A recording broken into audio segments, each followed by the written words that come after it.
Imagine you are writing a book about a man executed by the state as a political rebel.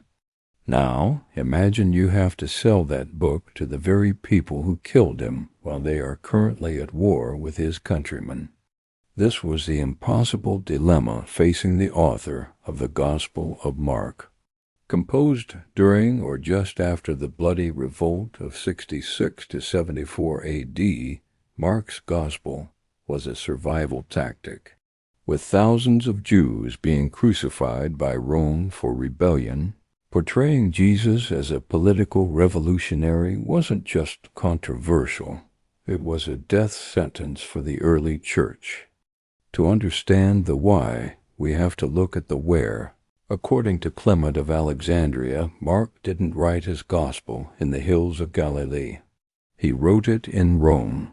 Mark, a companion of St. Paul, was writing for a Greco-Roman audience. This context changed everything.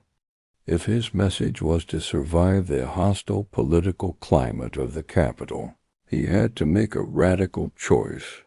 He had to exonerate the Roman Empire. The historical reality was likely a Roman execution for a perceived political threat.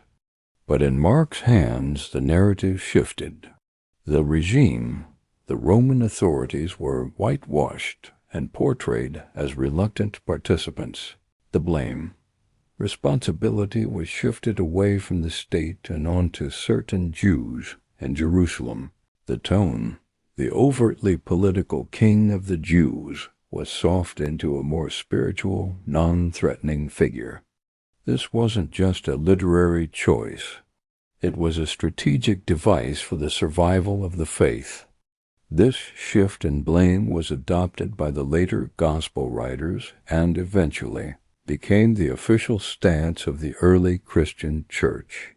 Without this narrative adjustment, it is highly probable that neither the Gospels nor the fledgling church would have endured the iron fist of the Roman Empire.